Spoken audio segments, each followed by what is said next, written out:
Livres. Oui, j'aime beaucoup les livres. J'en ai beaucoup. Et je les ai pas tous lus, évidemment. Donc il y en a plein qui m'attendent.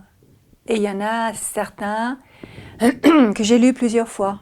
Et je trouve que quand on relit un livre, par exemple un roman, c'est un peu comme si c'est la première fois. C'est extraordinaire comment on redécouvre le sens d'un livre.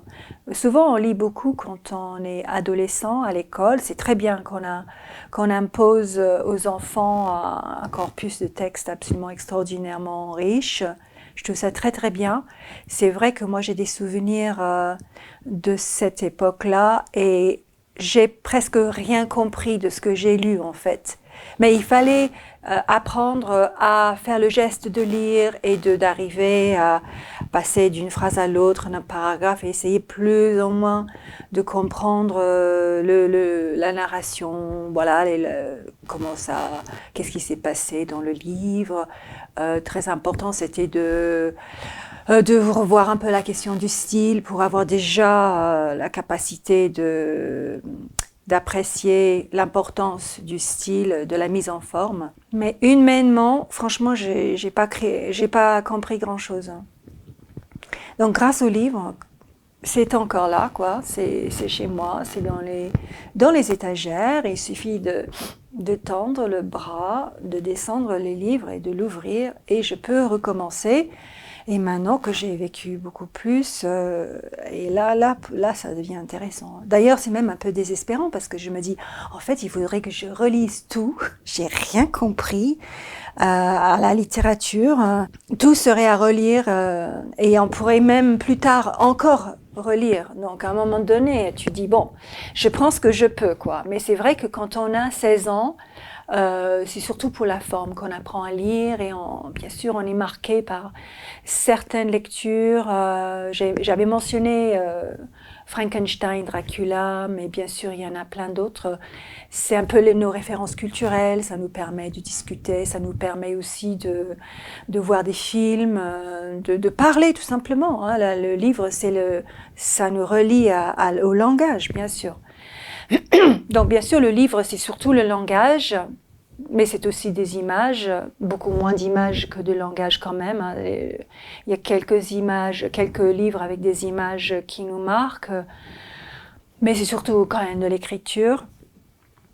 Et pourquoi j'aime particulièrement le livre, mis à part cet accès à la littérature, j'aime l'objet livre en lui-même. Je trouve ça très touchant parce que contrairement à un support numérique où on peut revenir en arrière, on peut corriger, on peut changer la forme constamment, un livre il est imprimé et sa forme est définitive. Donc il ne faut pas qu'il y ait des erreurs. Il y a beaucoup d'efforts pour faire en sorte qu'il n'y ait pas d'erreurs dans un livre. Des fois il y a quelques petites coquilles, mais c'est assez rare quand même. Et c'est un choix de format, de papier, de typographie, donc de police de caractère, de taille de caractère. Et c'est définitif. C'est un peu comme un petit être. C'est comme ça. Et ça ne changera pas. Le livre, il est là, il ne bougera pas.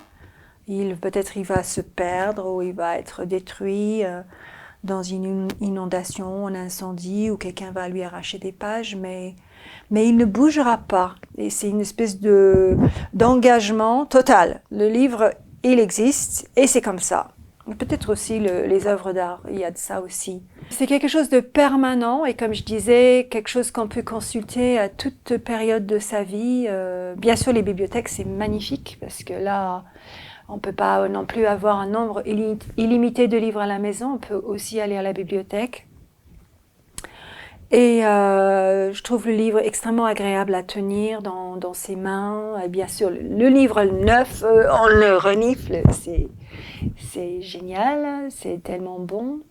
Un vieux livre vraiment fragile qui a été lu je ne sais pas combien de fois, c'est vraiment un objet comment dire, qu'on a envie d'avoir dans ses mains, quoi, qu'on a envie de lire, de tourner les pages. On sait que plein de gens qui ont tourné ces pages-là, c'est un peu jauni, mais ça n'enlève en rien le contenu.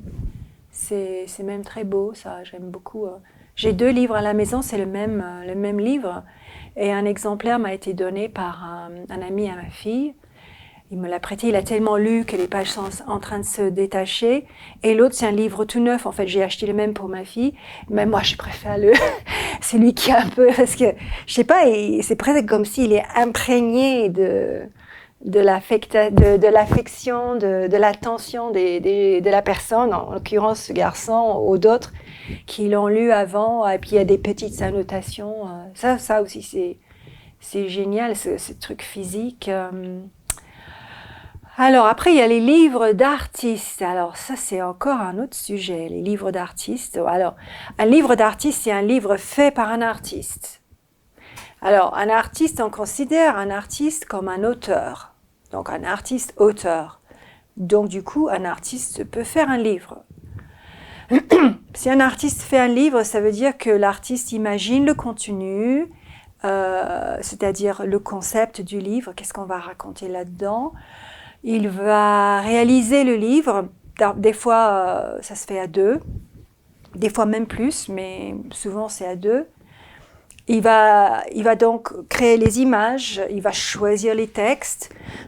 Des fois, c'est les textes de l'autre personne. Sinon, c'est d'autres textes. Sinon, c'est des textes qu'il écrit lui-même.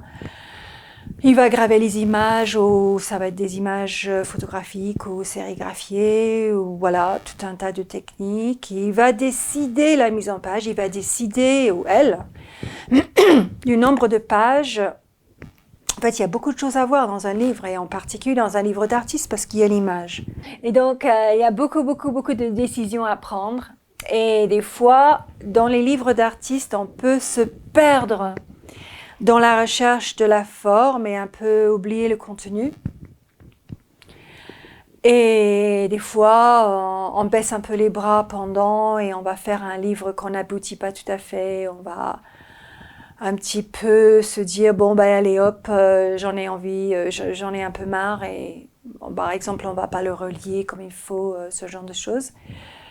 Et ça fait un objet final qui a demandé beaucoup de temps, beaucoup d'efforts, beaucoup de moyens, mais qui n'est pas intéressant, quoi, qui est pour quelqu'un d'autre. Pour la personne, c'est intéressant parce qu'il ou elle a appris à faire ça, il a partagé ça avec un autre, il a fait ça dans l'atelier, on a passé un bon moment, mais c'est quand même un livre. Donc, si tu montres ça à quelqu'un d'autre, par exemple, je montre le livre à Sarah, il faut que Sarah puisse comprendre, que ça puisse l'intéresser, quoi. C'est ça le but quand même d'un livre. Et moi, je trouve qu'il y a beaucoup de livres d'artistes qui tombent à côté, quoi. Beaucoup de moyens pour très peu de résultats. Et parfois, des livres très très simples, faits avec très peu de moyens, peuvent être plus efficaces, quoi. Moi, j'ai fait des livres luxueux qui m'ont pris des années, qui sont assez complexes, assez élaborés, quoi. Et j'en ai fait 2 comme ça, et j'en suis très contente, mais voilà, j'ai plus envie pour l'instant, en tout cas, de faire des livres comme ça, parce que c'est vraiment beaucoup d'efforts. Il faut vraiment que le livre raconte quelque chose en premier. Donc, qu'est-ce que je peux dire d'autre par rapport au livre ? Bien sûr, il y a tout le débat de la lecture, enfin le livre support, le livre comme support, et même le journal d'un côté, et puis le numérique de l'autre, et que le livre va disparaître. Moi, je ne crois pas. Je crois que le livre ne va pas disparaître. C'est trop pratique, c'est trop... ça vient de très très loin. Peut-être j'ai tort, hein, mais je pense qu'on va continuer à imprimer des livres et qu'on va continuer à les aimer, peut-être les aimer de plus en plus. Donc, heureusement, en France, il y a beaucoup de maisons d'édition, et l'industrie de l'édition, ça tient bon, bien sûr, et énormément maintenant sous le joug de la finance. C'est vrai, de la distribution, la grande distribution, c'est un problème. Peut-être c'est aussi pour ça que les artistes s'aventurent à faire des livres, hein. C'est un peu de dire, oui, mais le livre, c'est important, on aime le livre et tout, mais quand même. En tout cas, à Paris, j'ai l'impression qu'il y a beaucoup de livres en circulation, Et que pas tous sont bons non plus, hein. C'est pas parce que ce n'est pas un livre d'artiste que c'est forcément bien, hein. Mais moi j'ai beaucoup de confiance. Je pense que le livre va continuer. C'est un document extraordinaire et voilà. Les livres, j'adore ça, quoi.